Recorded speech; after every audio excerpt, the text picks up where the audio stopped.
Good morning student. आज हम लोग स्टार्ट करेंगे 8 लेसन स्थिर विद्युत। चलिए स्टार्ट करते हैं। पहला क्या दिया है यहाँ पे, शुष्क बालों पर घिसी गई प्लास्टिक की कंघी या माप पट्टी कागज के छोटे टुकड़े को आकर्षित करती है। प्लास्टिक के पर्दे के पास से बार बार आने जाने पर पर्दा हमारी ओर खींचता है।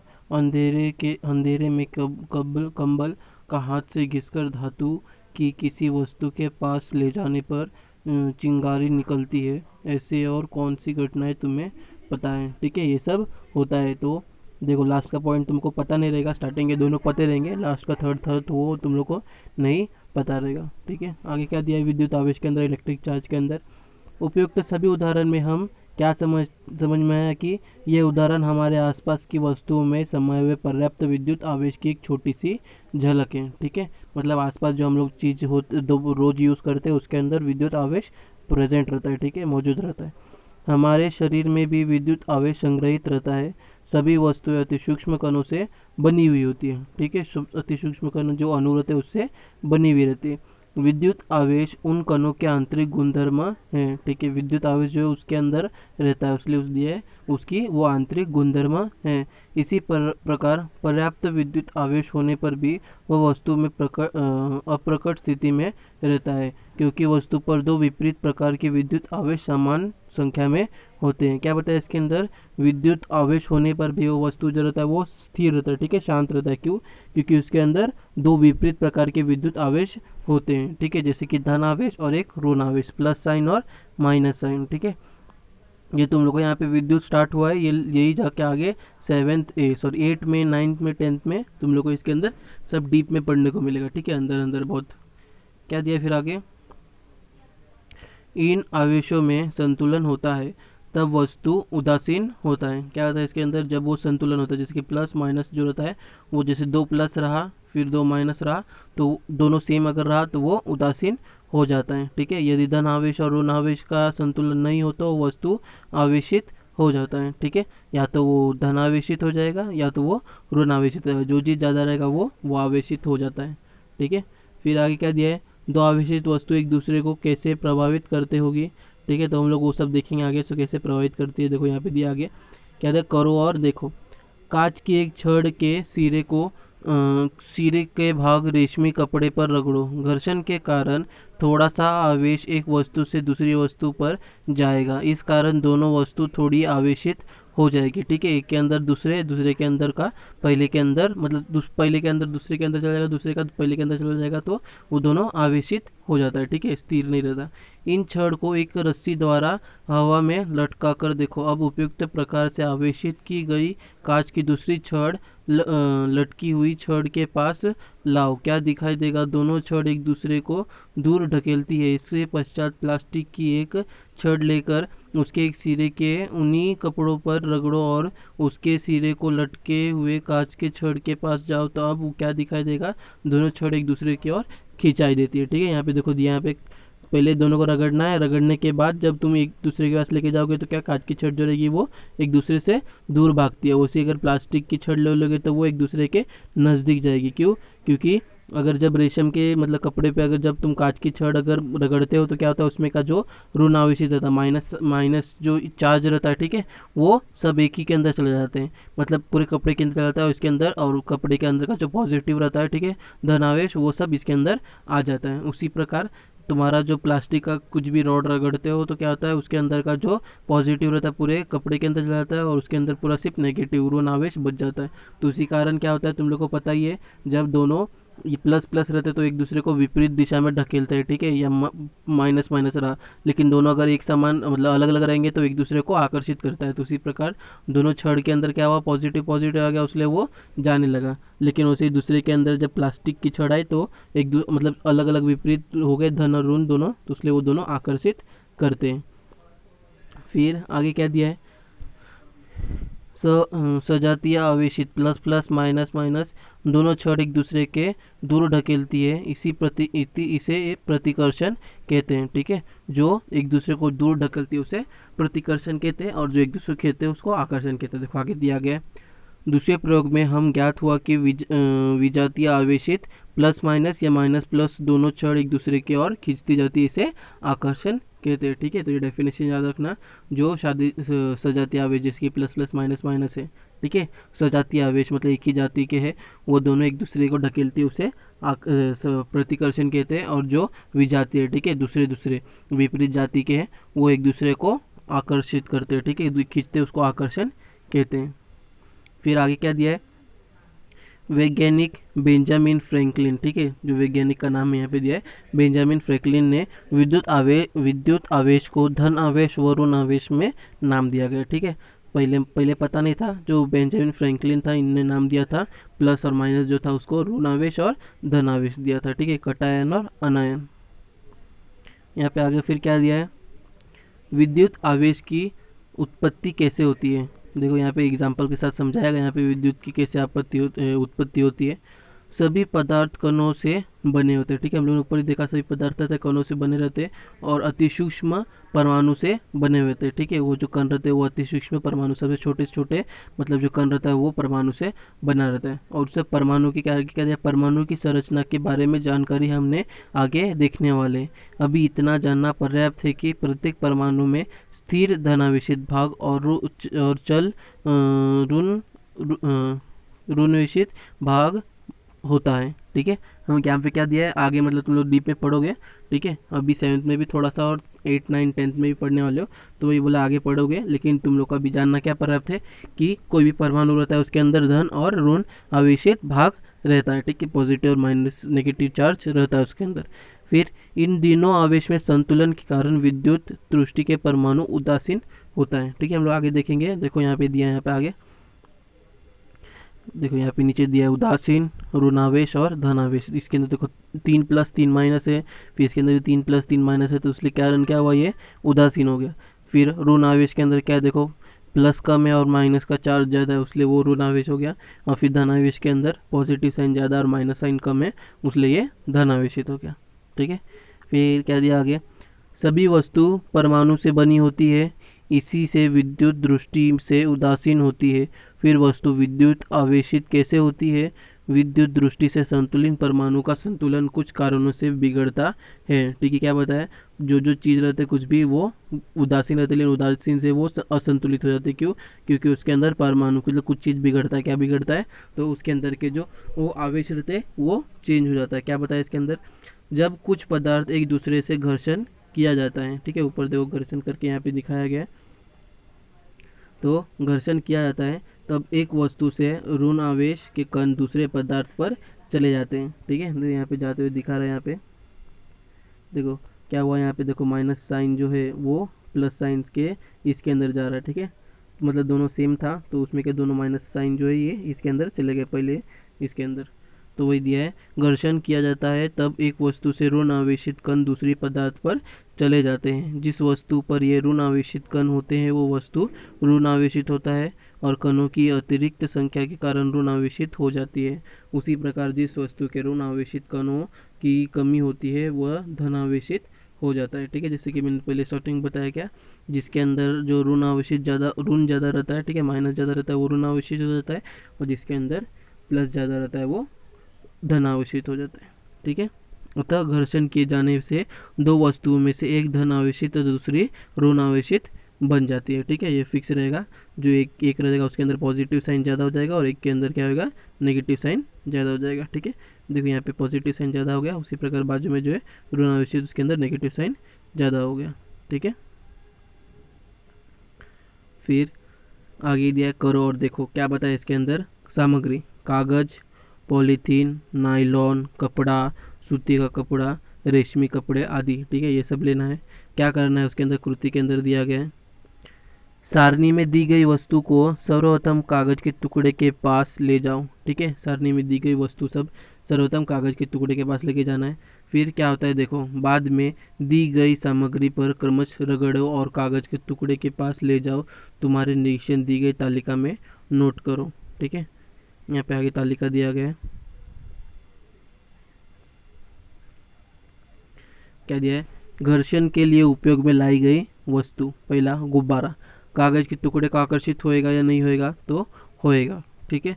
फिर रिफिल तो ये नहीं होगा, रबड़ तो नहीं होएगा, लकड़ी की मापन पट्टी ये भी नहीं होएगा, स्टील का चम्मच ये भी नहीं होएगा, तांबे की पट्टी में थोड़े बहुत होते हैं, ठीक है, लेकिन ना के बराबर होता है। तो ये सब क्या होता है, तुम्हारा जो चीज़ है कागज़ के टुकड़े को आकर्षित करता है, ठीक है। और वस्तु आवेशित हुई क्या, तो अगर करेगा तो वो आवेशित होएगी, और अगर नहीं करेगा तो वो आवेशित नहीं होएगी, ठीक है, क्योंकि रगड़ने के कारण उसके अंदर का पॉजिटिव नेगेटिव साइन जो रहेगी वो चेंज होएगी, ठीक है। फिर क्या तुम जानते हो, इसके अंदर क्या दिया, लगभग 2500, ठीक है, दो दो हाँ 2500, 2500 वर्ष पूर्व थेल्स नामक ग्रीक वैज्ञानिक ने यह देखा कि पीले रंग के अंबर हाँ पीले अंबर नामक पदार्थ की छड़ की ओर पर आकर्षित होता है। क्या होता है इसके अंदर, कौन थे, 2500 साल वर्ष पूर्व थेल्स नामक जो ग्रीक के वैज्ञानिक थे, उन्होंने क्या देखा, पीले रंग के अंबर नामक पदार्थ जो रहते हैं उसके छड़ की ओर पर आकर्षित होते हैं, ठीक है, छड़ की ओर आकर्षित होते हैं। फिर अंबर को ग्रीक भाषा में इलेक्ट्रॉन कहा जाता है, इसलिए अंबर के इस आकर्षण के गुणधर्म को थॉमस ब्राउन ने 1646 में इलेक्ट्रिसिटी नाम दिया गया, ठीक है, इलेक्ट्रिसिटी। हम लोग के अंदर जो है सब वो इलेक्ट्रिसिटी है, सब पता है तुम लोग को। तो इलेक्ट्रिसिटी जो नाम था वो थॉमस ब्राउन ने 1646 में नाम दिया गया, ठीक है। यहाँ पे दोनों का चेहरा दिया गया।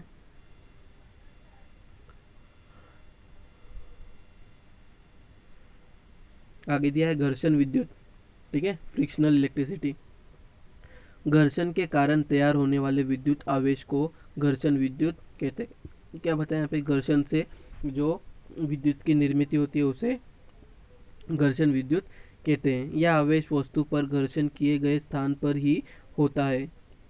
क्या बताया इसके अंदर, ये जो आवेशित मतलब जो घर्षण करने के बाद होता है वो घर्षण करने के स्थान पे ही होता है और पूरी जगह पे नहीं होता। इसी कारण इन विद्युत आवेशों को स्थिर विद्युत कहते हैं, ठीक है। स्थिर विद्युत मतलब उसी जगह पे होता है और कहाँ पे नहीं होता, इसलिए उसे स्थिर विद्युत भी कहा जाता है। स्थिर विद्युत का आवेश नम एवं गीली एवं हवा द्वारा अवशोषित होता है। किस किस से होता है, गीले, नम या हवा से अवशोषित किया जाता है। इसलिए शुष्क हवा रहने पर इसका प्रयोग को करना चाहिए, विशेष रूप से शीत ऋतु में होता है, ठीक है। विशेष रूप में शीत ऋतु में आराम से इसका उपयोग किया जाता है, ठीक है। जैसे कि आगे करो और देखो दिया है उसके अंदर बताया है।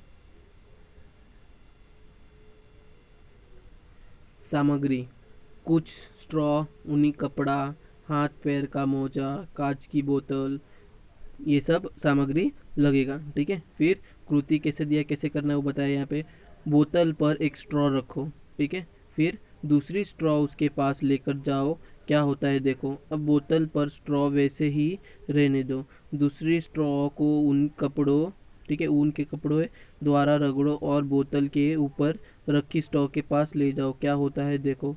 अब दोनों स्ट्रॉ की ऊनी कपड़े पर रगड़ो, उसमें एक स्ट्रॉ बोतल पर रखो और दूसरे स्ट्रॉ को उसके पास ले जाओ, क्या होता है देखो। घर्षण की गई स्ट्रॉ बोतल पर वैसे ही रखो, अब जिस ऊनी कपड़े की घर्षण किया गया है उस स्ट्रॉ के पास ले जाओ, तो क्या होता है देखो, ठीक है। क्या क्या दिया है इसके अंदर, सबसे पहला एक ऊन का कपड़ा लिया है, ठीक है, पहले एक बॉटल लिया है, बॉटल के ऊपर एक स्ट्रॉ रखा, ठीक है, उसको पहले ऐसे स्ट्रॉ को बोला उसके पास लेके जाओगे तो क्या होता है वो पूछा एक पहला क्वेश्चन। फिर दूसरा क्वेश्चन क्या पूछा, एक मतलब जो ऊन का कपड़ा था उसके ऊपर वो हाथ का जो स्ट्रॉ रहेगा उसको रगड़ो और फिर बाद में वो उधर लेके जाओगे तो क्या होता है वो नोट करने को बोला है। फिर तीसरा बोला है जब जो बॉटल पे स्ट्रॉ रखा है उसको भी ले और घर्षण करो ऊनी कपड़े पे और बाद में फिर दोनों को एक दूसरे से मतलब नज़दीक लेके जाके देखो क्या होता है। और बाद में तीसरे में क्या बोला, जो हाथ का स्ट्रॉ है उसको हटा दो और ऊनी कपड़े को ही साथ में लेके जाओ तो क्या होता है, वो चारों चीज़ करने को बोला है, ठीक है। तो उपयुक्त सभी निरीक्षण यहाँ पे तालिका में लिखने को बोला। क्या क्या होता है, पहला आवेश रहित स्ट्रॉ के पास आवेशित स्ट्रॉ ले जाने पर क्या होता है, जब तुम लोग दोनों मतलब जो स्ट्रॉ रहेगा उसको जब मतलब एक जो स्ट्रॉ है उसको अगर जब लेके जाओगे तो स्ट्रॉ करेगा वो हिलेगा इधर उधर, क्योंकि एक के स्ट्रॉ के अंदर जो रहेगा उसके अंदर का आवेशित पूरा कपड़े के अंदर चला गया रहेगा, उन्हीं कपड़े के अंदर। फिर दूसरा सामान्य विद्युत आवेशित दोनों स्ट्रॉ के पास जाने पर लेने जाने पर क्या होगा, वो और जोर से इधर उधर घूमेगी क्योंकि दोनों का चीज़ जो रहेगा वो उसके अंदर चला गया रहेगा तो वो और ज़ोर से इधर उधर जाएगा। फिर तीसरे के अंदर क्या दिया, आवेशित स्ट्रॉ पर जिसके द्वारा घर्षण किया गया है उसे विपरीत आवेशित कपड़े के समीप ले जाने पर क्या होगा, वो उसके और खींचा आएगा। ठीक है, क्योंकि उसके अंदर का सब जो चार्ज है उसके अंदर चला गया, तो वो अलग अलग उसके अंदर आवेशित रहेगा। ठीक है, विपरीत आवेशित, तो इसलिए वो एक दूसरे से खिंचाया जाएगा। क्या दिया गया, विद्युत आवेशित वस्तु आवेश रहित वस्तु को आकर्षित करती है। सजातीय विद्युत आवेश में प्रतिकर्षण होती है। विजातीय विद्युत आवेश में आकर्षण होता है। प्रतिकर्षण विद्युत आवेशित वस्तु को पहचानने की कसौटी है। क्या बताया यहाँ पे, विद्युत आवेशित वस्तु आवेश रहित वस्तु को आकर्षित करती है, जिसके अंदर मतलब आवेश नहीं रहता है और जिसके अंदर रहता है तो वो एक दूसरे को आकर्षण करता है। ठीक है, सजातीय विद्युत आवेश जो रहता है मतलब जो सेम रहते हैं। ठीक है, ये विजातीय और सजातीय मतलब जो एक ही जाति के रहेंगे, जैसे कि प्लस प्लस ये दोनों रहेंगे, हम लोगों ने ऊपर देखा, तो वो प्रतिकर्षण करेंगे। ठीक है, एक दूसरे को मतलब दूर भेजेंगे। और जिस विजातीय रहेंगे मतलब अलग अलग जाति के रहेंगे तो वो एक दूसरे को आकर्षित करते हैं, तो उसे आकर्षण कहते हैं। ठीक है, तो प्रतिकर्षण विद्युत आवेशित वस्तु को पहचानने के लिए कसौटी दिया गया है। निरीक्षण करो फिर कैंसिल तुम्हारा करो और देखो। ठीक है, तो यहाँ पे जो है वो सबको पता है, यहाँ पे सब लोगों ने करके देखा है।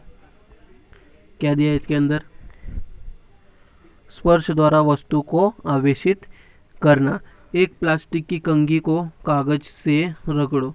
इस कंघी द्वारा आवेश रहित दूसरे कंघी को स्पर्श करो और उस कंघी को कागज के टुकड़े के पास ले जाओ। क्या होता है, ठीक है, क्या होएगा, कंघी को जब तुम किसी मतलब रगड़ोगे और उसको फिर क्या बोलते कागज के टुकड़े के पास लेके जाओ तो क्या होएगा, प्रेरण द्वारा वस्तु को आवेशित करना।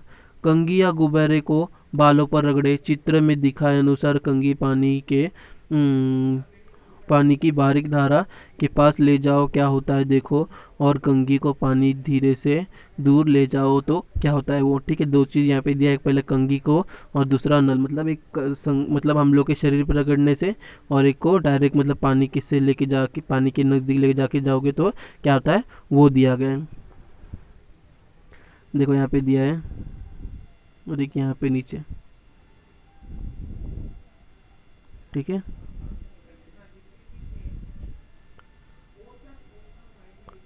निरीक्षण में चिन्ह लगाओ। क्या दिया यहाँ पे देखो, विद्युत। तुम लोग को पहले क्या बताया यहाँ पे, सो कभी भी मतलब अगर कंघी को रगड़ोगे और बाद में कागज कैसे लेके जाओगे, कागज जो रहता है वो चिपक जाता है। ठीक है, क्योंकि कागज में माइनस पॉजिटिव साइन रहेगा और तुम्हारा कंघी में माइनस, तो वो चिपक जाएगी दूसरे से। उसी प्रकार जब कंघी को तुम क्या बोलते हैं इसके पास लेके जाओगे पानी का, ठीक है, पानी तो पानी का देखो यहाँ पे तुम लोग को लाइन दिख रहा है वो थोड़ा टेढ़ा हो रहा है। ठीक है, तो टेढ़े होने से क्या होता है वो उसके अंदर का जो नेगेटिव टर्न रहता है वो खींचा जाता है। ठीक है, तो आकर्षित करता है। क्या दिया फिर, विद्युत आवेश कंघी को पानी की धारा के पास ले जाते हैं। पानी की धारा आकर्षित प्रतिकर्षित अपूर्वता हो जाती है तो वो आकर्षित हो जाती है। ठीक है, फिर उसी प्रकार दूसरे के अंदर पानी धारा दूर ले जाते हैं तो पानी भी आकर्षित नहीं होता, प्रतिकर्षित पूर्वता हो जाती है। ठीक है, क्योंकि वो दूर लेके जाता है तो ना ही आकर्षित करता है ना ही प्रकाशित करता है। ठीक है, प्रतिकर्षित करता है। फिर आगे क्या दिया है, शुरुआत में पानी की धारा आवेश रहित रहती है। ठीक है, स्टार्टिंग में जो पानी की धारा रहती है वो आवेश रहित रहती है। ऋणावेशित कंघी समीप आने से पानी की धारा से कंघी के सामने वाले भाग में ऋण कण दूर जाते हैं। ठीक है, ऋण कण दूर जाते हैं। ऋण आवेश की कमी के कारण पानी की धारा का उतना भाग धन आवेशित हो जाता है। ठीक है, माइनस साइन मतलब चला जाने के कारण उधन आवश्यकता, उसके कारण वो उतना जो भाग रहता है वो खींच के आ जाता है उसके पास। ठीक है, तो धारा की फिर क्या दिया है, ऋण आवेशित कंघी और धन आवेशित पानी की धारा के बीच आकर्षण के कारण पानी की धारा कंघी की ओर आकर्षित होती है। फिर कंघी की दूर जाने पर पानी की धारा के ऋण कण पुनः पूर्व स्थिति में आ जाते हैं। ठीक है, स्टार्टिंग में जैसा रहता है उसी स्थिति में आ जाने के कारण फिर वो धन या ऋण आवेश की संख्या समान होने के कारण पानी फिर वापस आवेश रहित हो जाता है, वापस वो सीधे सीधे ही मतलब गिरेगा। ठीक है, जहाँ से उसका ऊपर से गिर रहा है वैसे ही लाइन में नीचे भी वो जाएगा। ठीक है, अतः पानी की धारा बहुत दूर होने के कारण कंघी की ओर आकर्षित होना रुक जाता है। ठीक है, जैसे मतलब उसके संपर्क में आने लगेगा, जैसे मतलब नज़दीक आएगा तो वो खींच आकर्षित हो जाता है और जैसे ही चला जाएगा तो उससे पूर्वावस्था में स्टार्टिंग में जैसे रहते हैं वैसे ही वो हो जाता है। ठीक है, फिर आगे क्या दिया है, इसे सदैव ध्यान में रखो। आवेश रहित अथवा उदासीन वस्तु पर धन और ऋण आवेश की संख्या समान होती है। ठीक है, आवेश रहित जो रहता है मतलब या उदासीन, ठीक है, वस्तु में धन और ऋण जो रहते हैं वो दोनों सेम रहता है। ठीक है, दोनों जो आवेश रहते हैं वो सेम रहता है। फिर दूसरा, प्रेरण द्वारा निर्मित हुआ विद्युत आवेश केवल विद्युत आवेश वस्तु के निकट रहने तक ही टिकता है। ठीक है, जिसके अंदर विद्युत आवेश निर्माण होता है तो वो जब तक निकट रहेगा तब तक ही उसका मतलब बल जो रहेगा या आकर्षण रहेगा वो तब तक ही रहता है। जैसे ही दूर चला जाएगा तो उसके अंदर का आकर्षण रहता है वो भी चला जाता है। ठीक है, फिर यहाँ पे आगे करो और देखो है। फिर ऐसा हुआ था, एटमॉस्फेरिक इलेक्ट्रिक चार्ज, बिजली, लाइटिंग, तड़ित रक्षक। ठीक है, ये सब हम लोग नेक्स्ट लेक्चर में पढ़ेंगे। ओके स्टूडेंट, आज के लिए इतना ही लेक्चर। बाय।